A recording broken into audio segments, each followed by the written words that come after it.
Assalamualaikum warahmatullahi wabarakatuh. Sahabat beriman, Rasulullah adalah manusia mulia dengan akhlak yang terpuji. Beliau juga sangat menyayangi umatnya. Sampai-sampai di hari akhir, beliau sibuk berdoa agar umatnya diselamatkan dari api neraka. Beliau juga pernah menangis mendengar pengakuan umatnya. Tangisan itu membuat malaikat lupa zikirnya dan mengguncang arsy. Bagaimana kisahnya? Mengapa Rasulullah menangis? Siapakah orang yang membuat Rasulullah menangis itu? Rasulullah sedang bertawaf di Ka'bah. Saat itu beliau mendengar seseorang berucap, "Ya Karim, ya Karim." Orang itu lalu berhenti di salah satu sudut Ka'bah dan kembali berzikir, "Ya Karim, ya Karim."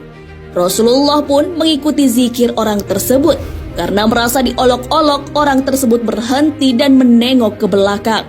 Didapatinya seseorang yang belum pernah ditemuinya.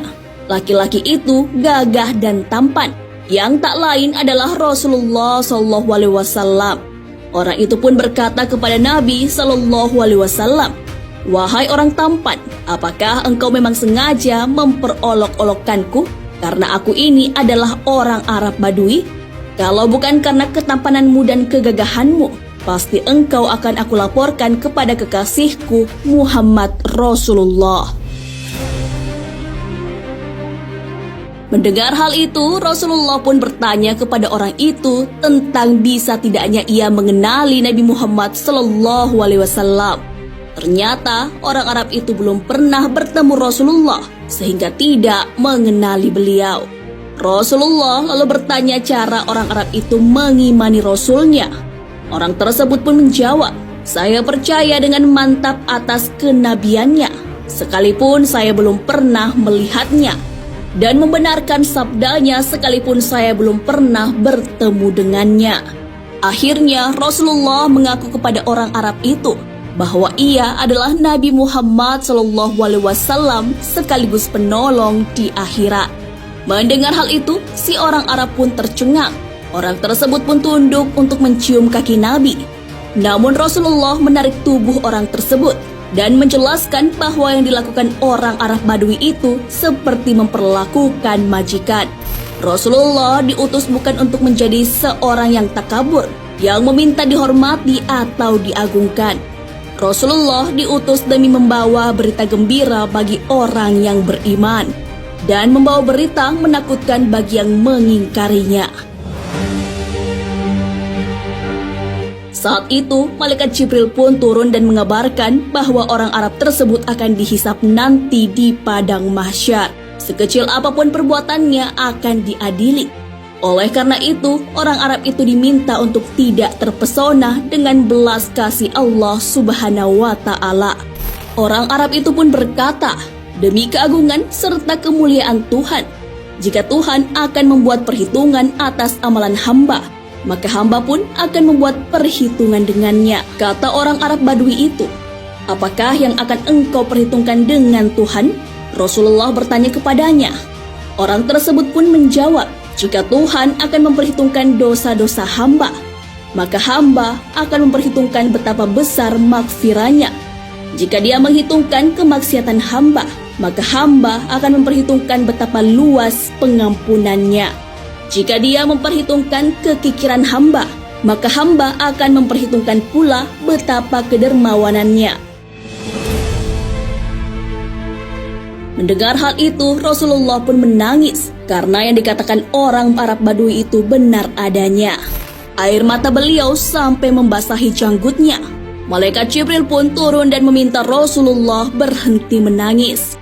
Hal ini karena para malaikat penjaga arsy lupa bacaan tasbih dan tahmid sehingga arsy berguncang.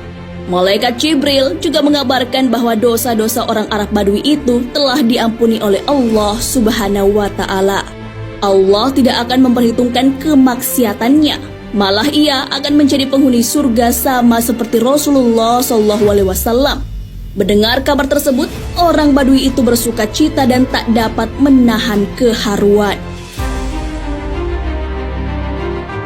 Manusia adalah tempatnya salah dan khilaf, namun Allah dengan Maha Pemaafnya selalu menerima taubat hambanya yang bersungguh-sungguh. Untuk mengimbangi manusia yang berdosa, hadirlah cinta kasih dan maha pengampun dari Rabb. Allah yang maha besar saja, maha pemaaf. Sebagai hamba, kita juga harusnya mudah memaafkan. Sifat maha pemaaf Allah tunjukkan lewat hadis. Hai anak Adam, selama kalian berdoa dan berharap kepada aku, niscaya aku akan memberikan ampunan kepada kalian atas semua dosa yang kalian lakukan tanpa kupedulikan. Hai anak Adam, seandainya dosa-dosamu mencapai ketinggian langit, kemudian kalian memohon ampun kepadaku, niscaya aku akan mengampuni semua dosa yang telah kalian lakukan tanpa kupedulikan. Hai anak Adam, seandainya kalian datang kepadaku dengan membawa dosa-dosa sepenuh bumi, kemudian kalian datang kepadaku tanpa mempersekutukan aku dengan sesuatu apapun, niscaya aku akan datang dengan membawa ampunan sepenuh bumi. Hadis riwayat At-Tirmizi. Nah sahabat beriman, itulah tangisan Rasulullah yang mengguncang arsy. Beliau menangis mendengar perkataan seorang Arab Badui tentang maha pemaaf dan pengampunannya Allah Subhanahu wa Ta'ala. Ampunan Allah itu begitu besar. Oleh karena itu, sebagai manusia kita harus yakin jika kita meminta ampun kepada Allah dengan sungguh-sungguh, niscaya Allah akan mengampuni. Hal ini sesuai dengan firman Allah Subhanahu wa Ta'ala. Dan barang siapa yang mengerjakan kejahatan dan menganiaya dirinya, kemudian ia mohon ampun kepada Allah, niscaya ia mendapati Allah Maha Pengampun lagi Maha Penyayang. Quran Surah An-Nisa ayat 110. Wallahu a'lam bissawab. Sahabat beriman, jangan lupa berbagi informasi dengan share video ini, karena sebaik-baik manusia adalah yang paling bermanfaat bagi manusia. Wassalamualaikum warahmatullahi wabarakatuh.